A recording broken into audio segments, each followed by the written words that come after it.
Sand clung to the inside of my teeth, gritty reminders of the desert wind that never seemed to rest. Rotor wash from the helicopter whipped my hair back beneath the helmet, a harsh symphony that should have drowned out every other sound. Yet I could still hear the pounding of my own pulse. My hand was gripping that of a small boy. As we darted across the alley toward the convoy, the world narrowed down to the sharp sting of dust in my eyes and the weight of duty on my shoulders. Then it happened, the vibration against my plate carrier, a small satellite phone trembling like a living creature pressed against Kevlar. I should have ignored it. You don't take calls in the middle of an extraction. Every instinct drilled into me said focus, finish, survive. But something deeper, something ancient, something that belonged to me, not as a soldier, but as a mother, made me press the receiver to my ear. A voice cracked through the line, raw, breathless, trembling with words I couldn't place at first because my body refused to accept them in order. "This is St. Francis Children's. Your daughter is in critical condition." The world stopped. My tongue went metallic copper pooling in my mouth as though I had bitten down on a bullet. The nurse's words came like a broken record daughter. Critical. My knees weakened beneath me, but my grip on the boy's hand tightened as if anchoring myself to reality. What happened? I demanded, though. I already knew this wasn't going to be something simple, something solvable with a cast or a bandage. There was shuffling in the background, the sound of paper, the sterile hum of machines. Then the voice again, quieter this time. "Your husband's new wife brought her in. She said it was a fall, but the injuries don't align." A pause. A swallow. I called the detective. "He isn't moving on it." My heart dropped. Why? Because her brother is the police chief. The alley seemed to close in around me, the chaos of Syria turning into a muted blur. My team was shouting, loading the boy and his grandmother into the truck. I could see mouths moving, but the only sound in my head was the rush of blood and the words critical condition. The nurse's voice lowered to a whisper. "If you want the truth to come out, it's on you." The war zone around me. Gunfire echoing in the distance. The roar of engines, the barking of orders was suddenly quieter than the silence between us on that fragile phone line. My voice came out steadier than I felt. "Prep her chart. Don't discharge. Document everything. Photograph everything. Chain of custody on every item of clothing. I'm 6,000 miles away, but I'm coming." She tried to respond, but the line cut. Not her fault, mine. I shoved the phone at my second-in-command, rattled off final instructions for the convoy. He stared at me, eyes wide beneath his helmet. "You're breaking protocol," he said, not as an accusation, but as fact. "Protocol doesn't raise my kid," I answered, climbing into the bird. The minutes twisted, melted. 30 became 21 as our pilot pushed harder, owing me a favor from Kabul, no questions asked. Heat shimmered off the tarmac, as if mocking the solidity of my world. By the time the helicopter clawed its way into the sky, my gaze was locked on the map sprawled across my lap.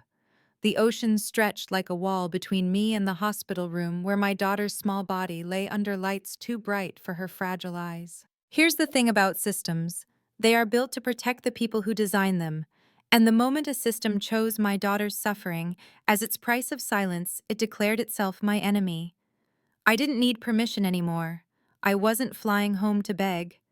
I was flying home to burn down every wall they thought would protect them. On that flight, I thought of her. Her laugh, the way her tiny fingers curled around mine when she was scared, the warmth of her breath when she'd fall asleep on my chest. And then I thought of him, my ex-husband, and the woman he'd replaced me with.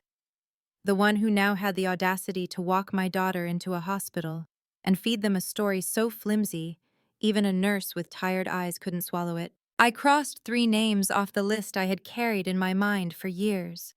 The detective who buried cases for favors, the police chief who protected his blood no matter the cost, and the woman who dared bring my girl in with a lie wrapped in perfume. They didn't know yet, but their power was already shrinking.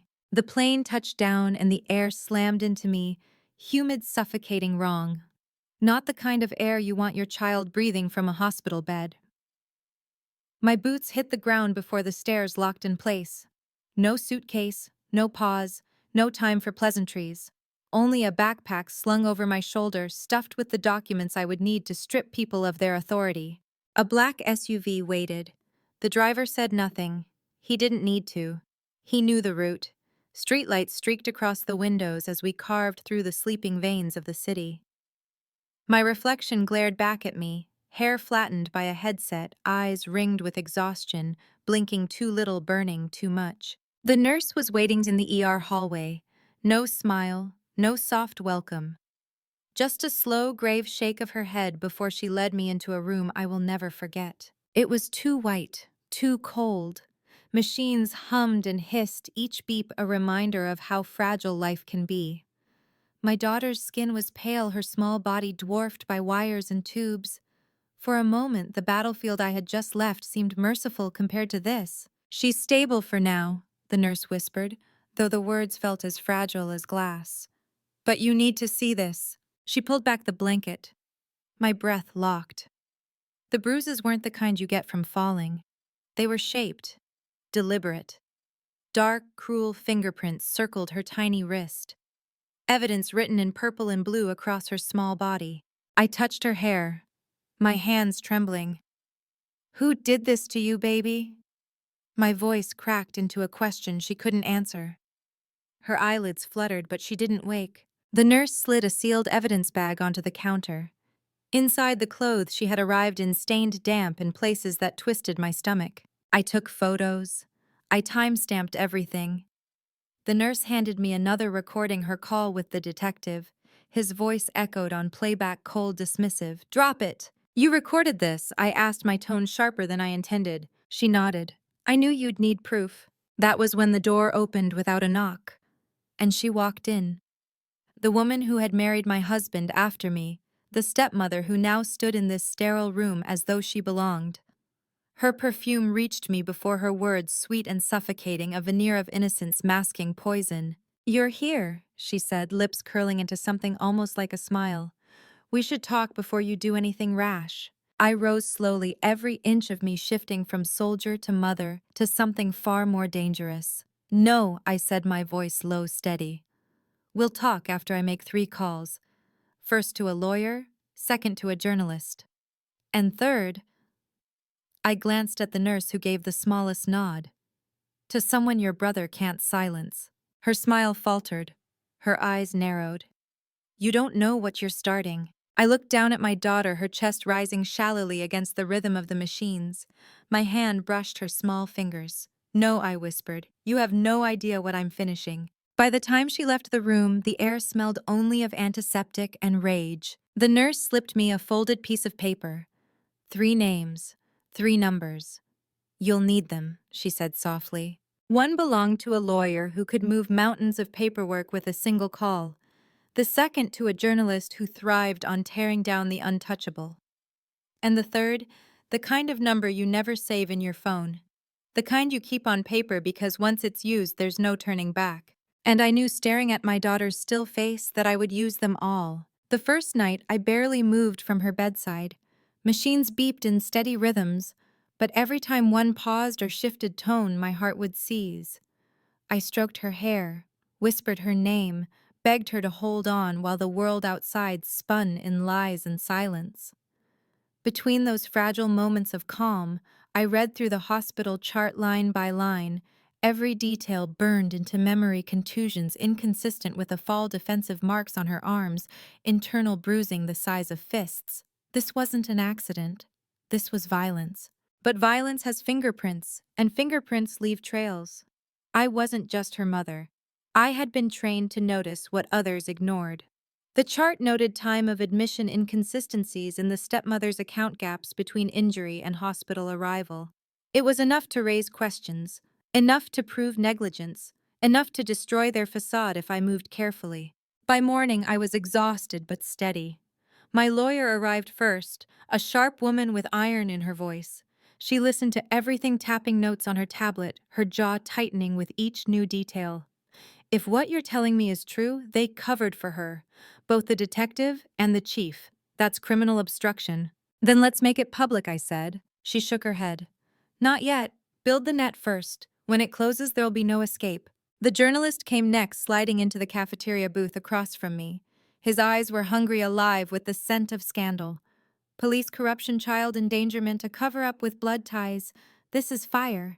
But if I run it without proof, it's suicide. You'll get proof, I promised. Every bruise, every report, every lie. And then came the third contact, the number scribbled on paper.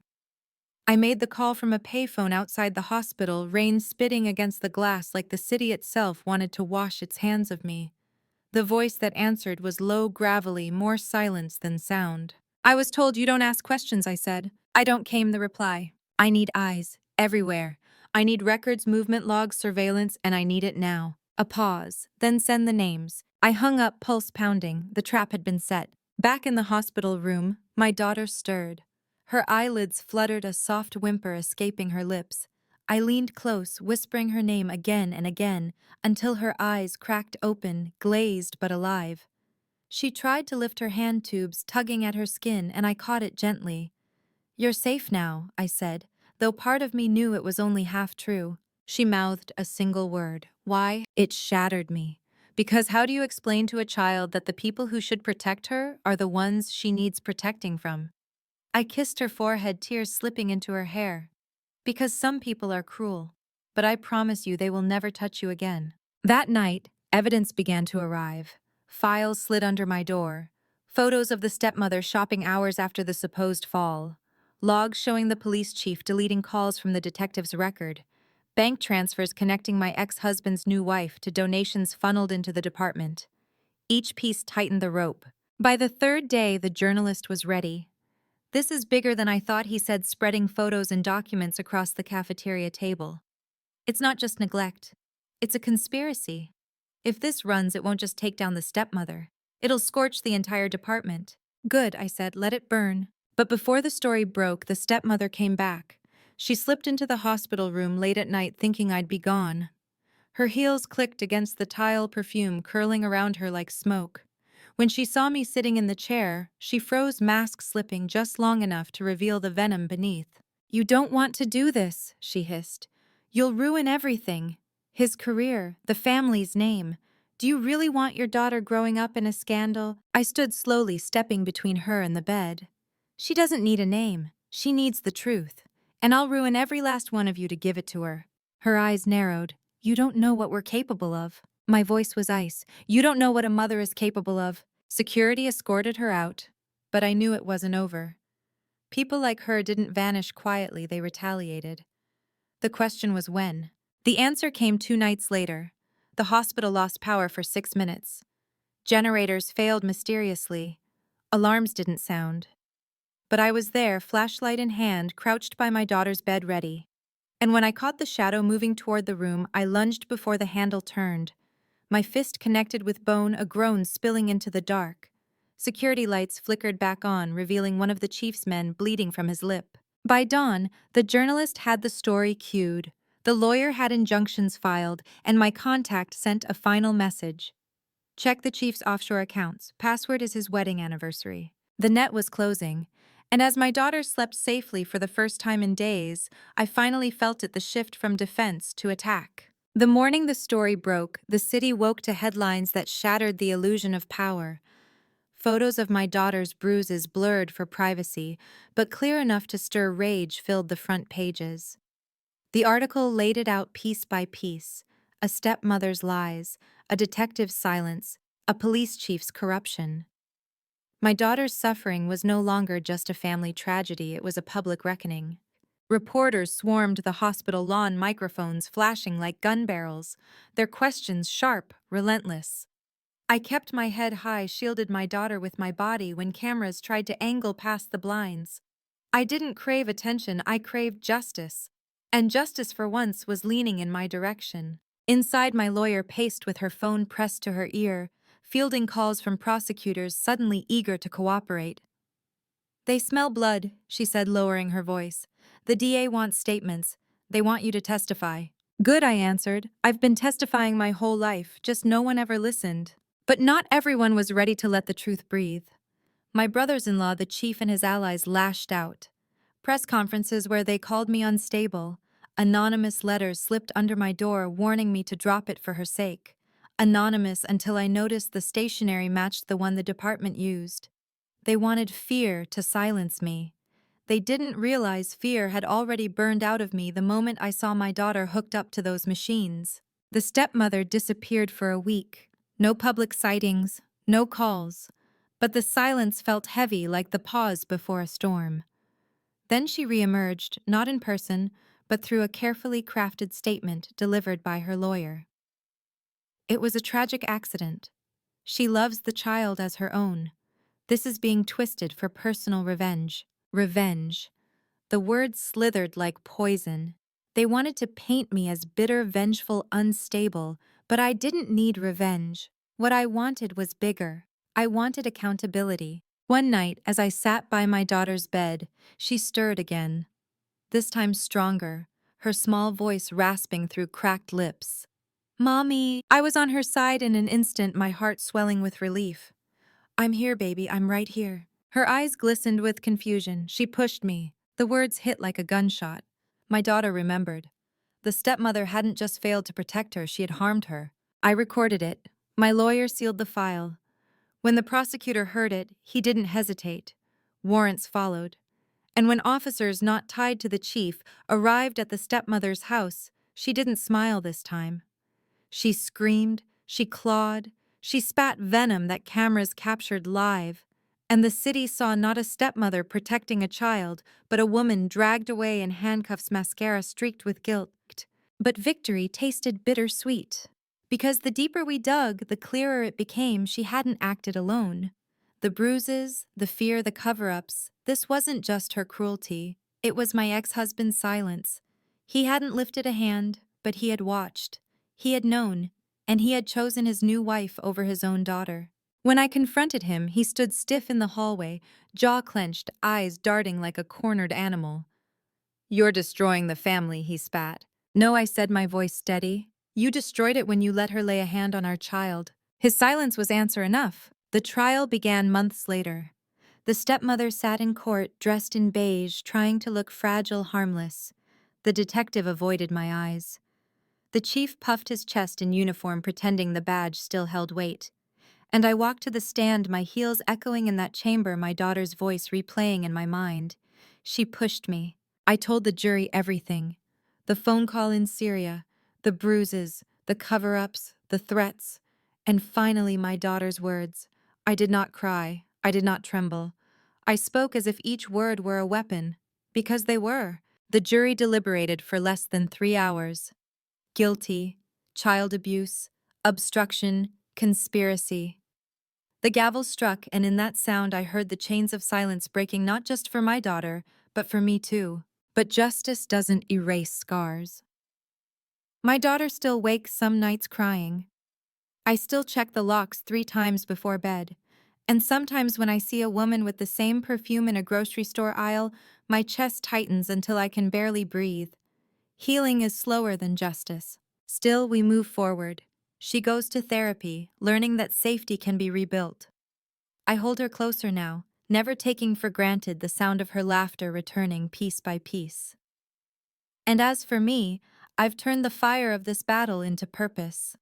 I've joined advocacy groups, spoken to other mothers, pushed for reforms, so that no detective, no chief can bury another child's truth. And sometimes when I lie awake at night, I think of the war zone I left behind in Syria. Gunfire, sand, shadows. And I realize the greatest battle I ever fought wasn't overseas. It was right here in sterile hospital rooms and courtrooms where truth had to be dragged into the light, kicking and screaming. I won that battle, not because I was a soldier, but because I was a mother. After the verdict, people told me I should feel relief, even triumph. And yes, there was satisfaction in watching the stepmother led away in chains, the detective stripped of his badge, the chief forced into early retirement under a storm of disgrace. But sitting in that courtroom holding my daughter's small hand, I didn't feel victorious. I felt hollow, as if all the rage and fear that had driven me for months had drained out at once, leaving only exhaustion. My daughter squeezed my hand gently, as though she could sense the emptiness. "We're okay now, right, Mommy?" she whispered. Her eyes searched mine, fragile, hopeful. I swallowed hard. "Yes, baby. We're okay." But deep down, I knew we were far from okay. She had seen too much, felt too much, carried bruises both on her skin and in her heart. And me, I had fought so long in survival mode that I didn't know how to live without the constant hum of battle in my veins. The weeks that followed were quiet but not peaceful. Reporters called daily wanting follow-up interviews. Advocacy groups begged me to speak publicly. Strangers sent letters of support gifts for my daughter, donations for her care. It was overwhelming. I was grateful, but I also wanted to scream, "Where were you when we were alone?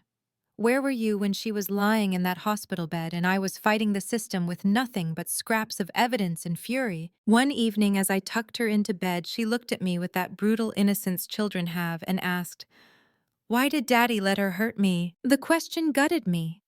How could I explain that sometimes love makes people cowardly? That sometimes silence is its own form of violence? I brushed her hair back and kissed her forehead. "Because he was wrong, sweetheart. But you were never wrong. You never deserved it." That night, after she fell asleep, I sat at the kitchen table, staring at the journals I had kept during the case. Every note, every document, every scrap of truth I had gathered, like ammunition. I thought about burning them, letting the smoke carry away the memories. But something inside me said no. They weren't just reminders of pain. They were proof. Proof of what happens when systems fail, when families betray, when silence endangers the innocent. Proof that could help someone else. So instead, I boxed them up and sent copies to the advocacy group that had reached out. And slowly I began to speak. First at small gatherings, then larger ones, at community centers, schools, even police reform panels. My voice shook at first, but each time I told our story, the shaking lessened. Each time I saw eyes widen, tears fall, hands raised to ask how they too could fight back. And through it all, my daughter healed. Bit by bit, her laughter returned. She painted again, her small hands smearing colors across paper. She went to therapy, learning that safety can be rebuilt like a house, one brick at a time. And every night when I kissed her goodnight, I promised her the same thing. You are safe. You are loved. You are enough. One day, months after the trial, I ran into my ex-husband outside the courthouse. He looked smaller than I remembered, his shoulders slumped, his eyes hollow. He tried to speak, but I held up a hand. "You made your choice," I said quietly. "And so did I." Then I walked away, and for the first time, I felt no weight on my chest. No longing, no regret, just freedom. Because the truth is, betrayal doesn't always end with punishment. Sometimes the real ending is indifference. Sometimes the real victory is no longer needing the person who failed you. Now, when people ask me how I survived, I tell them the truth. I didn't survive because I was stronger than anyone else. I survived because I refused to let silence have the last word. Because I refused to let my daughter's story be buried under lies. And if you are listening to this, if you've ever been betrayed by the very people meant to protect you, know this: you don't have to wait for their apology. You don't have to wait for their permission to heal. You can build your own justice. You can build your own peace. Our scars don't disappear. They don't fade overnight. But they remind us of what we walked through and what we overcame. My daughter's scars remind me every day to fight for her, and my own remind me that even in the darkest battles, love can make you unstoppable. So this is my story. Not just of betrayal, not just of revenge, but of transformation. Of turning pain into power, silence into voice, and wounds into weapons that can protect others. If this story has touched you, if it made you think of your own battles and the strength you carry, I ask you to like this video, share it with someone who needs to hear it. Subscribe to my channel for more stories like this and leave a comment below. Tell me your story. Because together our voices can be the light someone else needs to keep going.